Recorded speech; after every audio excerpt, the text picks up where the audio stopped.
My father's attorney slid one document across the table and said, "Your father needs your signature before 5. That was his first message to me after 2 years of no contact, no apology, no explanation, just a deadline. I opened the document expecting another insult, maybe even a threat. Instead, I read the first page, then the second, and started laughing so hard the attorney asked, "Are you okay?" I was more than okay, because the family that called me mentally unstable now needed one thing only I could give them. And buried in that document was the reason they had no easy way out. My name is Selene Parker. I'm 29 and I work as a commercial credit analyst. Numbers have always made sense to me. People were harder. From the outside, my family looked polished. My father, Robert, owned a successful distribution business. My mother, Linda, worked as an interior designer. My younger sister, Madison, could walk into any room and somehow make it feel like the room had been waiting for her. I was the dependable one. That sounds flattering until you grow up and realize dependable often means everyone assumes you can take the hit. When Madison broke something, Mom would sigh and say, "Selene, you're older. You understand." When she changed her mind after everyone else had already adjusted their plans, Dad would tell me not to make a problem out of it. If I complained, I was dramatic. If Madison complained, there was suddenly a family meeting. For years, I convinced myself that being patient would eventually make them see me. I worked harder. I asked for less. I became so easy to overlook that they got comfortable doing it. By my early 20s, I had become the woman who showed up early, wore a navy blazer to work, kept every promise and apologized, even when I wasn't the one who had caused the problem. The moment that still comes back to me happened at my college graduation. I had worked evening shifts through school, lived on bad coffee, and graduated near the top of my finance program. That morning, I pressed my gown twice because my hands would not stop shaking. I had 2 seats saved for my parents. An hour before the ceremony, Mom called. Madison had run into a problem with a trip she had planned, and my parents were helping her sort it out. "We'll make it up to you," Mom said. I remember staring at the empty folding chairs beside the aisle. Every time the doors opened behind me, I turned around. They never came. After the ceremony, families crowded the lawn. Cameras clicked. Parents hugged their kids. Someone nearby opened a box of supermarket cupcakes, and the sweet frosting smell mixed with damp grass. I stood there holding my diploma folder, while 2 empty seats seemed louder than the entire crowd. That night, Dad texted me one sentence, "Proud of you." I stared at it for a long time. Then I typed, "Thanks." Because even then, some part of me was still waiting for them to choose me. I didn't know it yet, but that hope had one final test. His name was Daniel. Daniel Brooks was 31, a civil engineer with a calm voice and the kind of confidence that never needed an audience. He didn't come from money.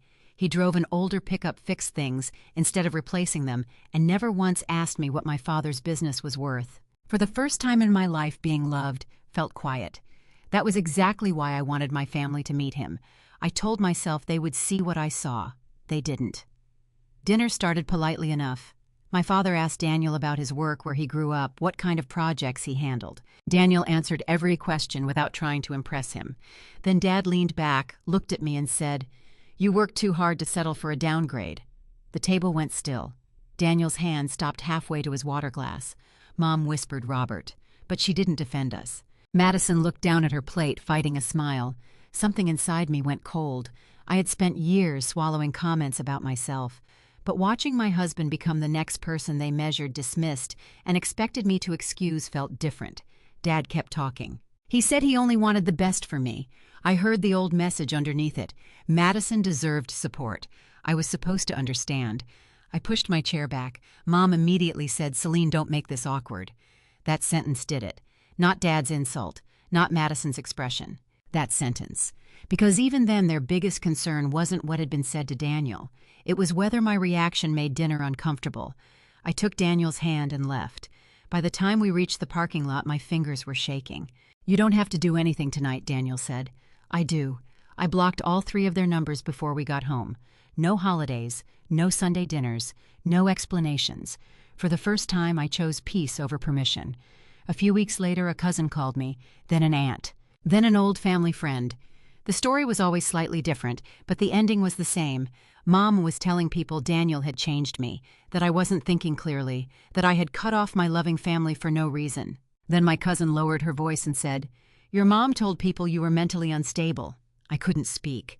They had spent years telling me to ignore my own hurt. Now that I finally stopped ignoring it, they were using my boundary as proof that something was wrong with me. I didn't call them. I didn't defend myself. I disappeared. And for 2 full years they heard nothing from me, until the letter arrived. For 2 years, silence became the safest thing in my life. Daniel and I built routines that would have looked boring to anyone else, but to me, they felt like proof I had survived something. Coffee before work, his boots by the back door, my navy blazer hanging over a kitchen chair because I was always too tired to put it away. Friday nights with takeout instead of family arguments. I stopped flinching when my phone buzzed. Then, on a rainy Tuesday morning, the receptionist at my office handed me an envelope. The return address belonged to an attorney, my father's attorney, Michael Reed. For a few seconds, I just stood there listening to the hum of the lights above me. 2 years, not one apology, not one birthday message, not one attempt to ask why I had left. And now there was a lawyer. The letter was brief. Michael represented my father in a business matter. My presence was requested the next morning. A shareholder decision required my signature. That word stopped me. Shareholder. Years earlier, my grandfather George had transferred 25% of the voting shares in the family business to me when I became an adult. I had never worked there. I never wanted to. Dad controlled the company, and I treated those shares like a distant inheritance I did not need to touch. Until now. That night, I spread the ownership papers across our kitchen table. Daniel read the letter once, then looked at me. "Do you have to sign anything tomorrow?" I shook my head. That question slowed my breathing. I checked what I already knew. Certain major decisions required more than a simple majority. Large new debt, major collateral. Restructuring that could materially affect shareholders. Dad held most of the remaining votes, but not enough to cross that threshold without me. I still had no idea what had gone wrong. I did not know how bad the company's finances were. I did not know what Madison had been doing. I did not know why my father had waited until now, and I refused to invent answers just because I was scared. So I made myself one promise. I would listen, I would ask questions, and I would not sign a single thing I did not fully understand. The next morning, Michael Reed placed one document in front of me. I opened it. Near the top of the first page was a number, $8 million, and suddenly I understood why my father had broken 2 years of silence. Michael Reed didn't rush me. He sat across from me with both hands folded on the desk while I read the document again slower this time. $8 million. The company wanted to refinance existing debt, cover overdue payments, and use several major business assets as collateral. Because the transaction crossed the limit written into the shareholder agreement, it required supermajority approval, which meant my vote. I looked up. Why now? Michael's expression stayed neutral. The company needs liquidity. That's not an answer. He paused. So I asked a better question. What happens if I don't sign? For the first time, he leaned back. The refinancing does not move forward in its current form. In its current form, I repeated. So there are other options. There are always other options. That told me more than he probably meant it to. I looked down at the numbers again. Cutting costs, yes. Selling assets, potentially. Replacing management. His eyes flicked toward me, just once, but I caught it, and suddenly I knew where to look. Madison. Michael didn't answer. He didn't need to. I felt something hot rise into my chest. Not satisfaction, not yet. Just the old anger returning with a new shape. My sister had been handed the kind of authority I had never been offered, and somehow the company was now desperate for $8 million. I kept my voice level. How long has she been director of operations? About 18 months. And how long has cash flow been under pressure? Another pause. Roughly a year. I almost laughed then. Almost. Instead, I kept reading. There were references to delayed payments, rising operating costs, expansion expenses, and restructuring. Nothing on the page told me the whole story, but it told me enough. The company had expanded too fast. Costs had climbed. Cash reserves had fallen. And Dad had waited until the problem was big enough that he needed me. Then I reached the final approval section. My signature line sat there clean and empty. That was when the graduation flashed through my mind. 2 empty chairs. My mother's voice telling me they would make it up to me. Then Daniel at that dinner table, a downgrade. Then my cousin whispering that Mom had called me mentally unstable.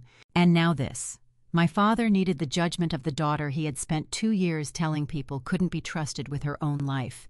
The absurdity hit me so hard I bent forward and laughed. Not a small laugh, a real one. It came out of me before I could stop it. Michael stared at me. "Are you okay?" I wiped under one eye and nodded. "Yes, I actually am." He waited. I turned the document toward him. "I'm just trying to understand something. My parents told half the family I was mentally unstable because I stopped letting them control me. And now my father needs me to approve $8 million in new debt." Michael's face tightened. "I can't speak to your family history. I'm not asking you to." I tapped the signature line. "I'm asking whether this company survives today if I don't sign."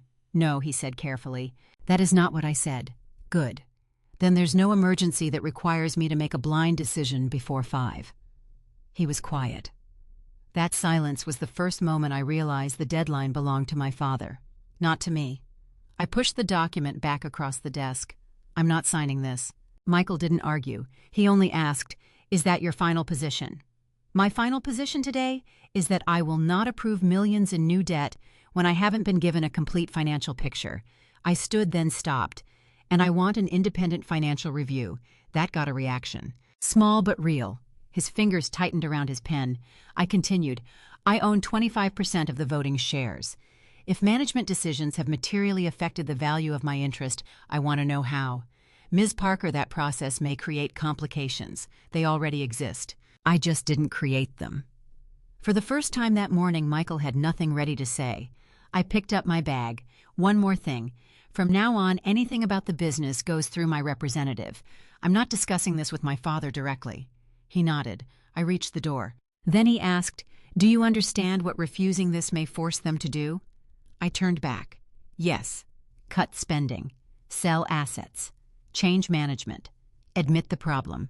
Everything my father had spent years avoiding." I opened the door. "For once, Mr. Reed, I'm not the person who has to fix it." 3 days later, the independent review began. And when the first numbers came back, I learned something that made $8 million look like the least shocking part of the story. The review took several weeks. I expected bad numbers. I didn't expect a pattern. Operating expenses had climbed far faster than revenue. Several large payments had been delayed. Madison had approved expansion plans the company didn't have enough cash to support, and some personal expenses had been mixed into business spending. But the part that hurt most wasn't Madison. It was Dad. He had known the company was slipping. Not every detail, but enough. Instead of cutting back early, he kept defending Madison's decisions and borrowing time because admitting she wasn't ready would have meant admitting he had been wrong about her, again. The lenders responded quickly. No more easy refinancing. They wanted real restructuring. Madison was removed as director of operations. An experienced manager was brought in. Dad had to give up part of his day-to-day control. The company sold several non-essential assets, cut expensive projects, and reduced spending.